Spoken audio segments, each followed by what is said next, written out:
Bem, nessa videoaula vou falar sobre equações lineares, equações diferenciais lineares de primeira ordem. Essa aula está baseada no meu livro de equações, Introdução às Equações Diferenciais Ordinárias, que pode ser encontrado no meu site, livros.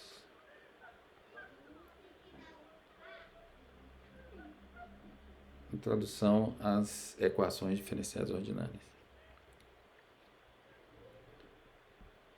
Muito bem. Uma equação linear de primeira ordem, equação diferencial linear de primeira ordem, ela tem essa forma que está aqui.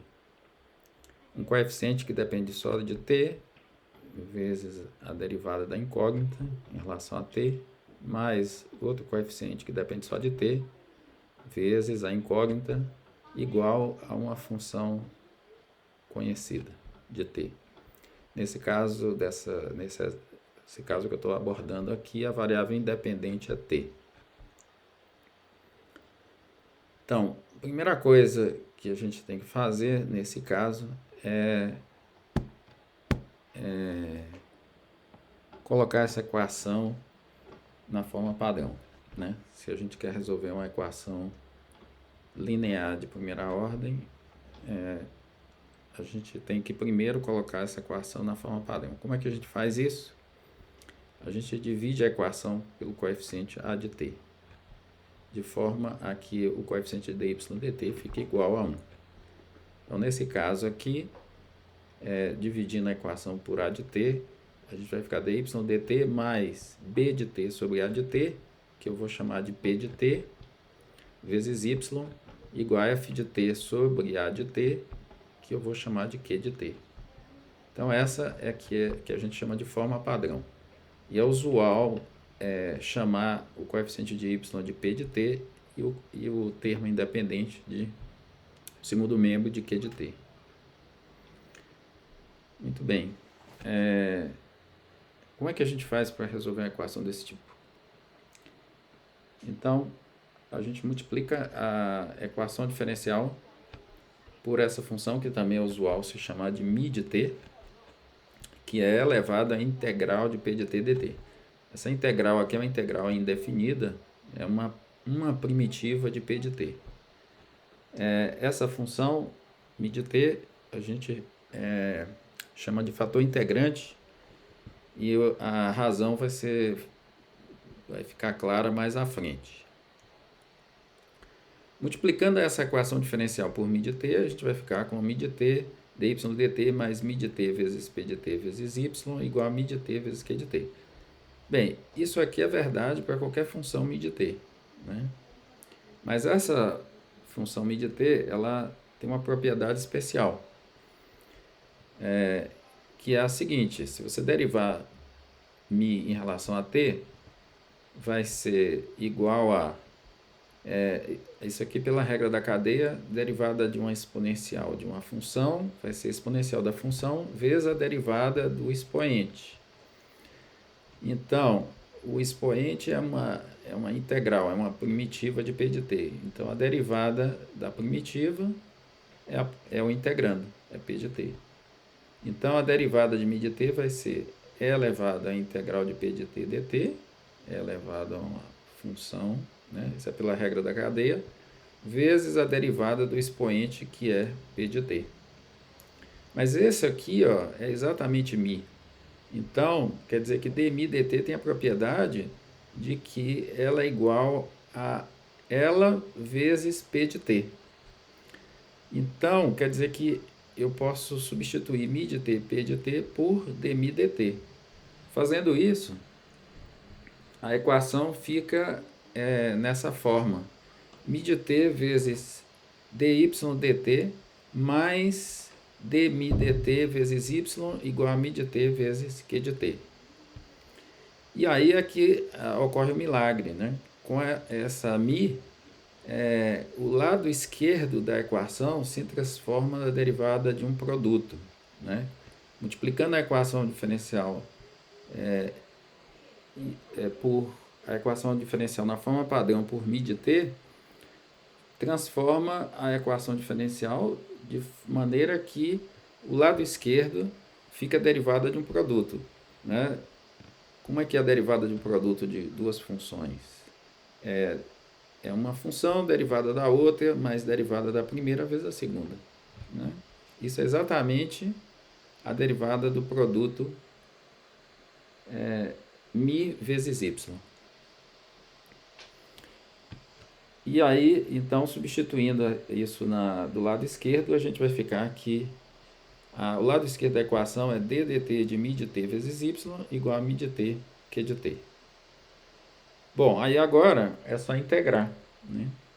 A integral da derivada é a própria função, né? Então, a integral do lado esquerdo é μ de t vezes y de t. E a integral do lado direito é essa aqui. Agora a gente vai colocar a constante de integração, né? Porque eu quero todas as primitivas de μ de t e q de t, porque eu quero todas as soluções da equação diferencial. E aí, para obter realmente todas as soluções, só está faltando dividir a equação por μ de t. Então, dividindo a equação, essa equação que está aqui, por μ de t, a gente fica com y de t igual a 1 sobre μ de t, integral de μ de t vezes q de t dt, mais c sobre μ de t. Importante não pode esquecer de dividir a constante por μ de t, né? Assim como não pode esquecer da constante aqui você não pode esquecer de dividir a constante por μ de t. Então, essa é a chamada solução geral da equação diferencial. Linear de primeira ordem. Bom, a gente chegou numa fórmula para a solução da equação diferencial. Aí você pode me perguntar, posso usar a fórmula? Você pode usar a fórmula, mas eu não aconselho, porque essa fórmula, você pode usar para qualquer função μ de t, não é? Não necessariamente o fator integrante. E se você calcular o fator integrante errado, a solução geral vai ficar errada. Então, a minha sugestão é seguir esse algoritmo que eu escrevi aqui. E, ao seguir o algoritmo, aqui nesse ponto, você tem a oportunidade de verificar se o μ que você calculou está certo ou errado, né? Se o μ que você calculou aqui, se o μ que foi calculado estiver correto, o lado esquerdo, né, se estiver correto, ao multiplicar a equação por μ de t, o lado esquerdo vai ser transformado num produto de μ vezes, na derivada do produto, vai ser transformado na derivada do produto de μ por y, né? Isso aqui, ó, essa soma que está aqui, é a derivada de μ vezes y, como a gente escreveu aqui embaixo. Então, se você não encontrar que, ao multiplicar por μ de t, o lado esquerdo é a derivada do produto, significa que você fez alguma coisa errada. Ou você calculou o μ errado, ou cometeu algum erro de conta. Vamos ver agora num exemplo como é que a gente usa, como é que a gente calcula a solução geral da equação diferencial, né? Como a gente determina a solução geral da equação diferencial linear de primeira ordem. Então, aqui eu tenho esse exemplo, né? T dy dt mais 4 vezes y igual a 5 de t. Primeira coisa é verificar que realmente essa é uma equação linear, né? Veja que dy dt está multiplicado por uma função somente de t, mais y, que está multiplicado por uma constante, igual a função de t. Então, essa a equação está na forma que eu coloquei aqui no começo, na forma de uma equação linear de primeira ordem. Bom, aí nós vamos seguir o algoritmo que eu apresentei acima. Então, primeira coisa é colocar a equação na forma padrão, né?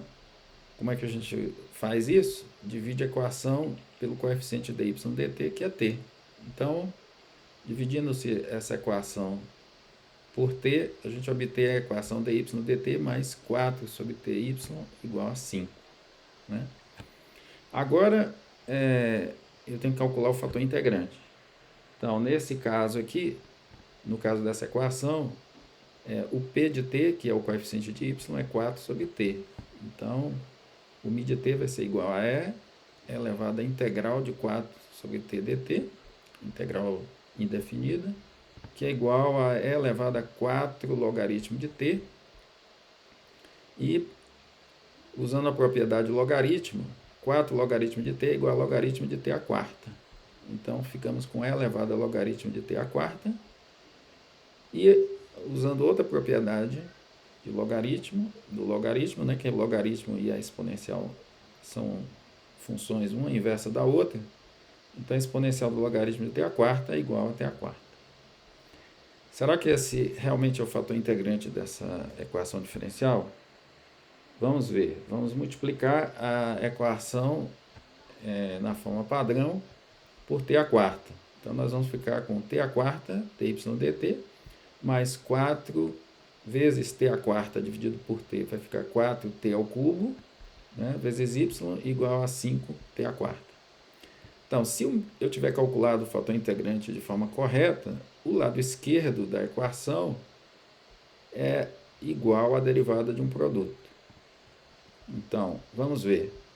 Aqui eu tenho t à quarta vezes dy dt. Se isso for derivada do produto, próximo termo tem que ser derivada de t à quarta vezes y. Derivada de t à quarta é 4t ao cubo, que está aqui, ó. Então, realmente, o lado esquerdo é a derivada do produto de t à quarta por y. Então, reescrevendo, a gente fica com a derivada em relação a t de t à quarta vezes y igual a 5t à quarta. E integrando-se em relação a t, a gente obtém essa expressão t à quarta vezes y, integral da derivada é a própria função, e integral de 5t à quarta é t à quinta sobre 5, corta com 5, né? Fica t à quinta mais uma constante arbitrária. Né? E aí só falta um passo para achar a solução geral da equação, que é dividir por t à quarta. Né? E dividindo por t à quarta, a gente obtém a solução geral da equação diferencial, que é t mais c sobre t à quarta. Aqui a gente tem uma amostra de várias soluções dessa equação diferencial. Né? A gente tem, por exemplo, a solução para c igual a zero, que é y de t igual a t, que é essa solução aqui, que é a reta, y igual a t. E nós temos aqui algumas outras soluções para valores diferentes de c. As soluções para c maior que zero são essas que estão acima da reta y igual a t, e as soluções para c menor que zero são essas que estão abaixo de y igual a t. Elas são todas as soluções, com exceção da y de t igual a t, elas não estão definidas para t igual a zero. Né? Apenas que, você podia dizer, as soluções estão definidas para t diferente de zero. Né? Mas, nesse caso, no caso de equação diferencial, no caso de soluções de equação diferencial, as soluções de uma equação diferencial elas são definidas em intervalos.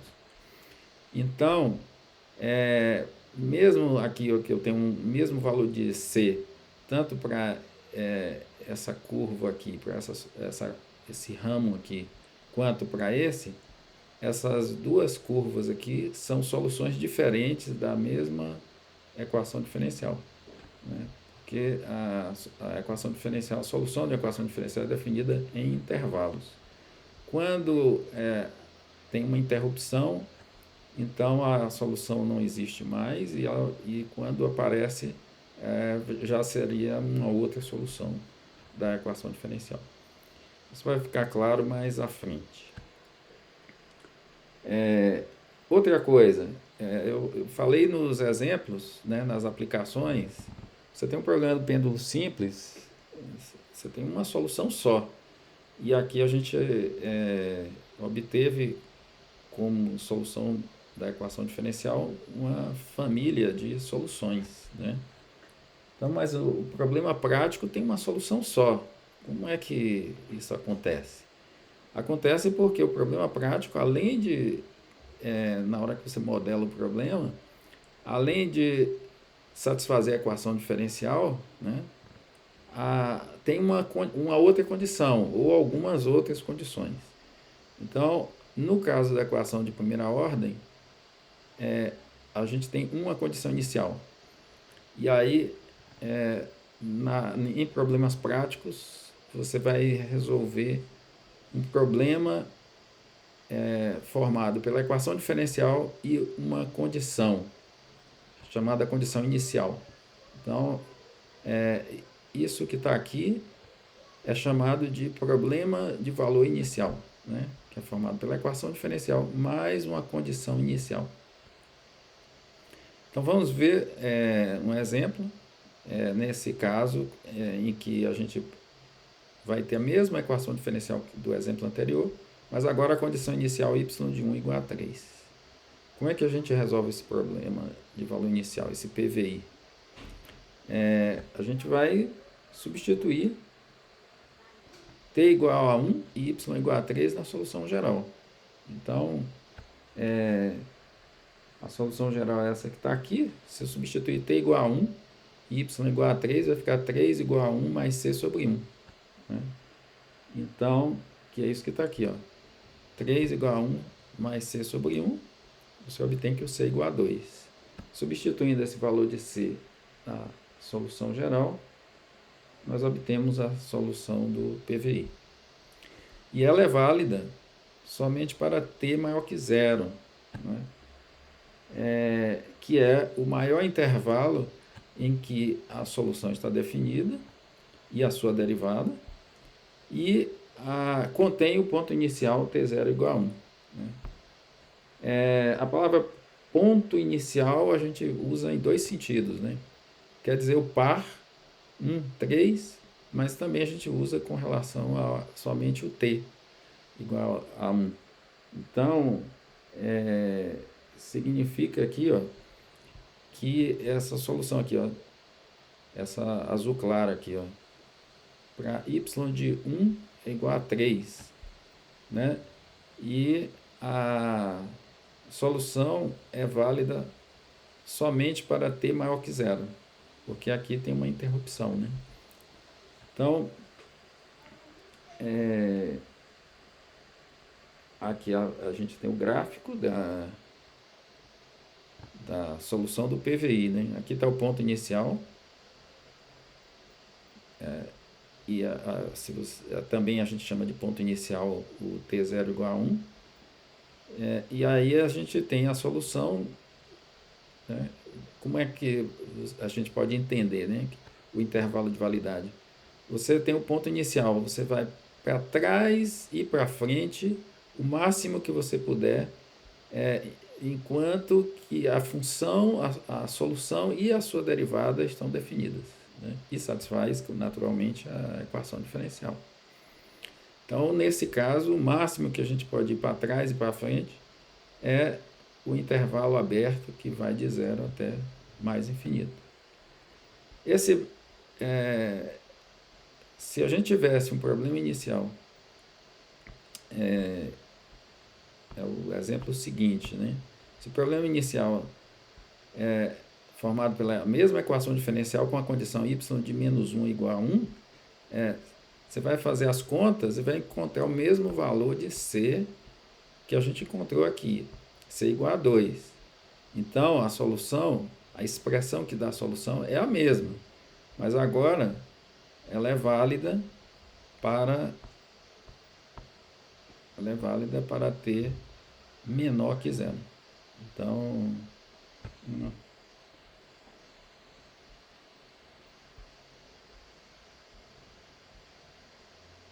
tá difícil aqui.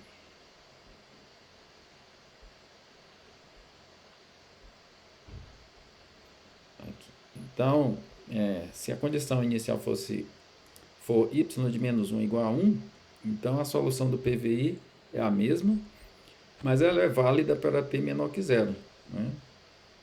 Porque o ponto inicial menos 1 está do lado esquerdo, né, do gráfico. E então, seria esse ramo que está aqui, dessa linha azul clara aqui, y de menos 1 igual a 1, né? Então a solução é esse ramo dessa curva. Então, sobre equações lineares de primeira ordem, é isso. Como eu disse, essa aula está baseada no meu livro. E eu sugiro, como outro vídeo sobre esse assunto, o vídeo do professor Renan, do ITA, né, que tem um vídeo correspondente sobre equações lineares. Na verdade, ele tem dois. Um que ele chama de parte teórica e depois o outro vídeo com exemplos. Por enquanto é isso.